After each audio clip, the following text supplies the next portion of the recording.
Hello, welcome to Her Wild Side Hockey Podcast. I am your host, Mikki, aka Hockey She Wrote, and I am coming at you with episode 23. And I kind of can't believe I've done 23 episodes. I'm excited for any and all of you that listen or watch. Uh, Thank you. Anyway, so this is the morning of the Predators game. It's Thursday. Wild are going to play the Predators tonight. And you know what? We're coming off of a good game against the Capitals. We're on a pretty good run right now. And, I looked back at we have played the Predators one time this season so far. And that was the night, beat them 6-1. That was the night that Dewar got his hat trick. So, and he had a hat trick plus an assist. He had 4 points. I didn't look it up, but I'm assuming that's probably a career high for Dewar, or matching a career high.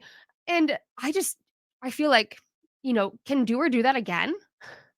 Wouldn't it be great if he went out there again and scored another hat trick? I think it'd be great. Gustafsson was in net for the first Predators game. He'll also be in net tonight. So Fleury is still out, but this morning at practice, John Hines said that Fleury is day to day and kind of made it sound like he could be back for Saturday. So we'll have to kind of just watch and see how that shakes out. Wallstead is still up here in Minnesota. He's not going to play. They're not going to put him on the ice unless they have to. Because, again, Fleury is going to be back soon. But I think it is cool to let Wallstead just have the experience of being up here. I don't remember where I heard this, but I remember hearing that having Wallstead spend time with Fleury and Gustafsson, like in training camp and when they went to Sweden, it was almost kind of an eye-opener for him to see exactly how they prepare themselves and how they treat themselves. What they eat, how much they rest, all of that kind of stuff, maybe stretching or, he just seeing what they do, it really kind of helped Wallstead shape more of what he does as a young goalie now. So even just having him sit up here on the bench, I feel like, because it's only this is maybe the third game I think he's been up here. Because it's only kind of a short amount of time, I feel like it is a good experience for him to be at that, still at the NHL level, but just watching and kind of seeing what Gustafsson is doing in the net. So that night, the last Predators game, we also had Marcus Foligno fought Schenn. And then, okay, I tried to find, apparently big physical scrums do not make the recap highlight reels, because I tried to find this. At the end of the first period, there were like 4 penalties. 2 of them were Kaprizov and Boldy, and then 2 of the Predators players, and they were all for roughing. And so I was trying to find okay, I don't remember what was this scrum, what was going on. Apparently those do not count as part of the highlight reel, which I think is a little disappointing. I did not watch though to see if fighting actually ends up on the highlight reel. I'm assuming maybe not. Who knows? But this was also the game where we had that really great Jake Middleton goal, that backhand up over the goaltender far side. Just that was kind of the start of Midzi is an offensive player now. Like that really kind of kickstarted this nice little career high goals run that he is on. And speaking of that, there are quite a few players who are working on career high years again. And it's kind of amazing that, this keeps happening. And I know everyone, oh, the Wild aren't good. Oh, they suck. Oh, they're mid. But you know what? Actually, I feel like with the salary cap issues, which we all are very aware of, it's still developing these players who are not rookies, So I'm talking about Jake Middleton. I'm talking about Connor Dewar. I'm talking about Brandon Duhaime, where they just keep kind of getting better. Or even Joel Eriksson Ek. He's had kind of every year a career year. So it's just been nice to watch that.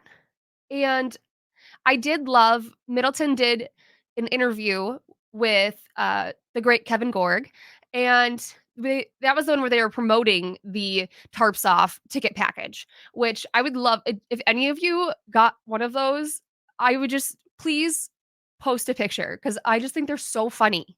And I love the idea that I would love to shake the hand of whoever came up with that idea. I feel like I also said that last time, and I don't care. I will say it twice because they deserve 2 handshakes. But in the interview, uh, Kevin Gorg was like, "Hey, well, Middleton, I know, you're on a career year and you're on pace for double-digit goals." And Middleton just kind of laughed and he was like, "Let's just go for number 8." And I love that because he's not changing his game in a way that's bad. Like he's adding to his game, but he is still doing all of the other things that he normally does. So he's not like, "Hey, yeah, I want double digit goals. Let's go for it." He's like, "You know what? If it happens, it happens. I'm doing what I need to do." And he really has been so much fun to watch. When Middleton came and on the ice, off the ice, everyone loves Middleton. And this kind of rolls right into I have started building. That sounds like I've just been doing really intense work. I started building an ultimate guide to Minnesota Wild lore. And this is like I knew it was going to take some time, but this is taking more time than I thought it would. And I think it's because as I'm writing it, I keep remembering things. I went into it just kind of like, oh yeah, we've got Kaprizov with his little teddy bear. We've got the obviously Middleton, Tarps Off. We've got all that stuff. But it's like I just keep remembering things. And so I'm almost to the point where I'm like, do I build a different page for every player and then just link them all like on a main page? Is that too much? And I'm only really deep dive into the Minnesota Wild vibes.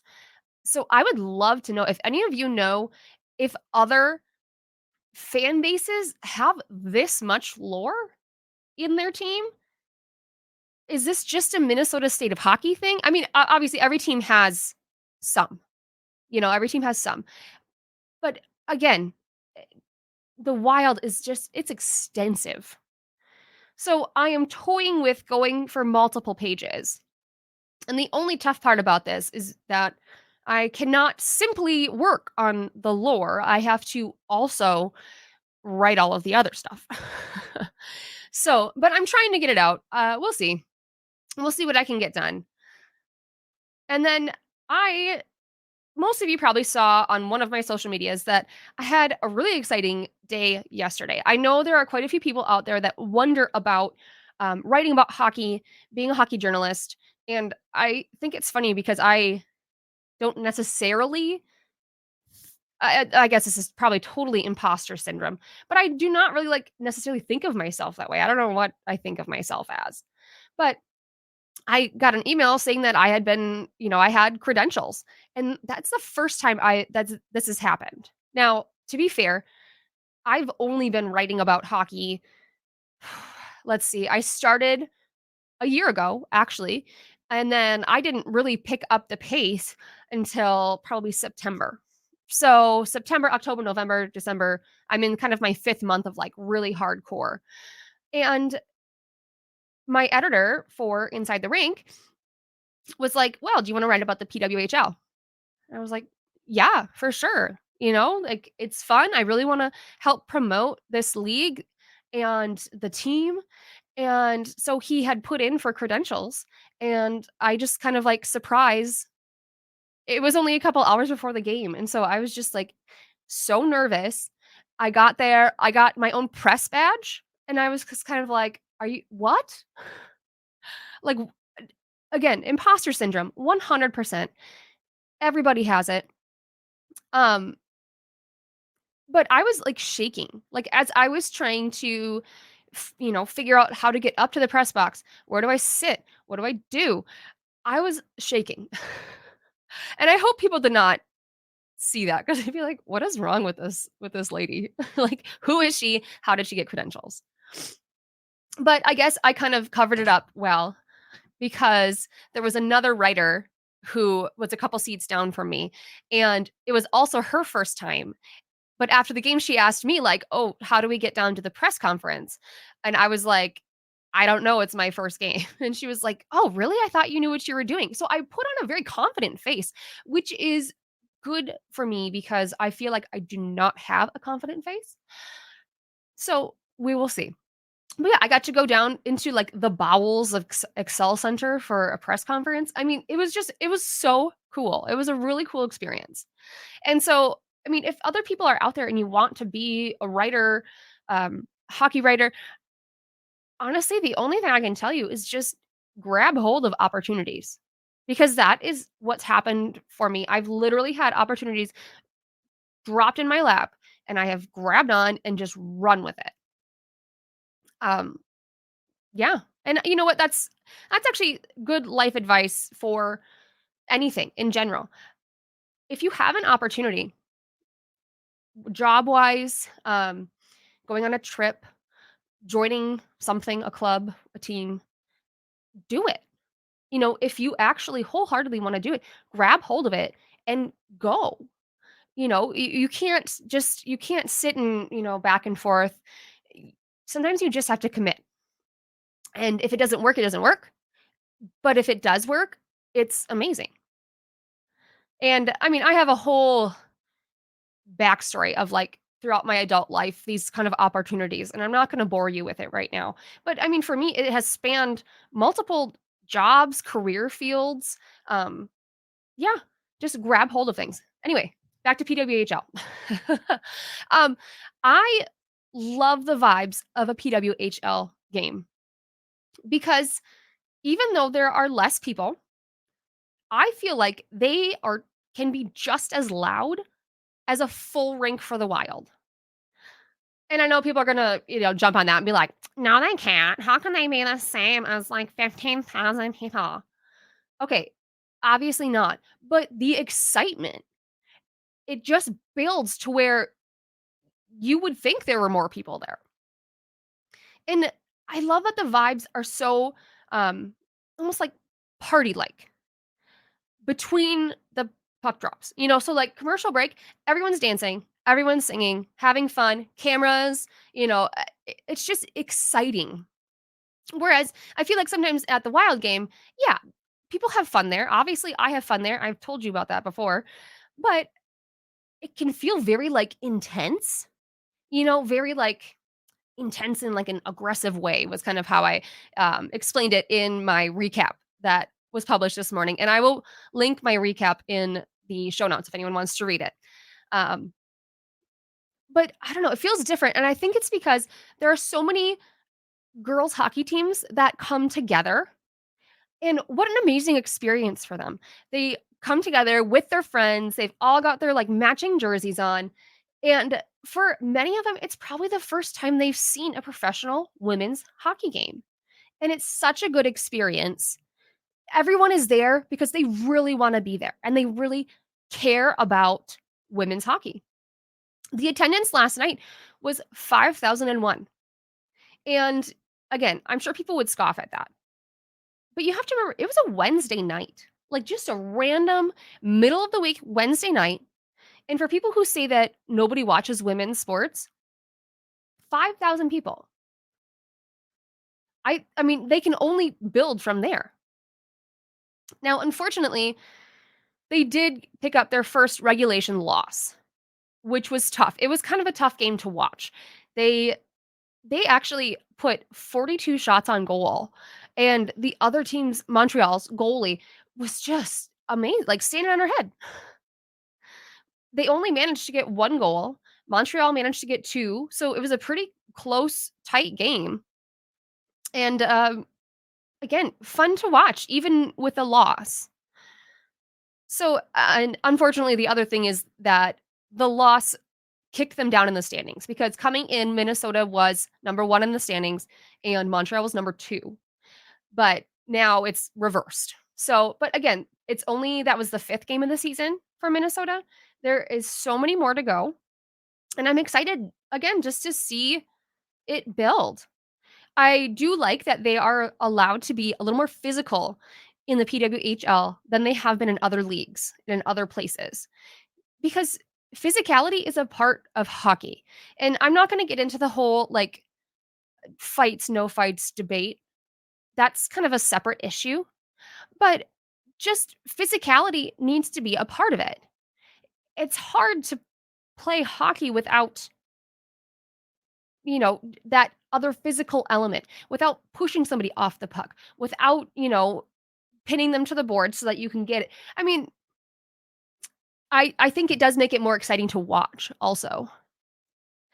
So, um, I will hopefully be going as media for more games.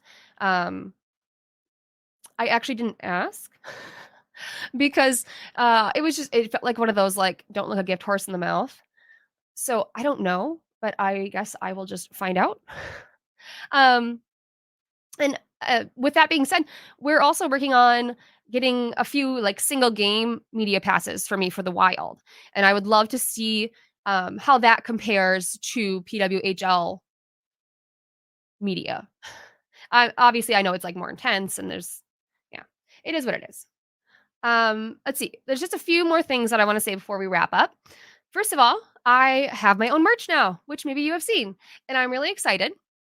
And let me tell you, I so the shop has actually been up for a little while, but I wanted to order some of the stuff myself because I didn't want to be like, "Hey, buy these shirts," and then have them be like not good quality. But let me tell you, both I got a sweatshirt and I got a t-shirt. And I'll show you I'm actually wearing the t-shirt. So, sorry for anyone who's listening to audio, but I'm going to stand up and you're going to see my shirt. And it says Hot Girl Hockey Club because we're all in the Hot Girl Hockey Club. And we have stuff that says that, which I know not everyone wants to wear that. That's fine. We also just have with my logo and her Wild Side Hockey podcast on there. Um, the t-shirt is really nice and soft. It's long. I always like when it's a little bit longer. The sweatshirt is super comfy, cozy. I ordered that like 2 sizes bigger than I normally would because I want it to be just big, like oversized. And it's, again, so comfy and good quality. So, there is one more thing I'm gonna do here, and again, this is not a, audio thing, so you'll have to bear with me, but I will keep talking for anyone who's just listening. We have a new partnership at Inside the Rink with Ticketmaster.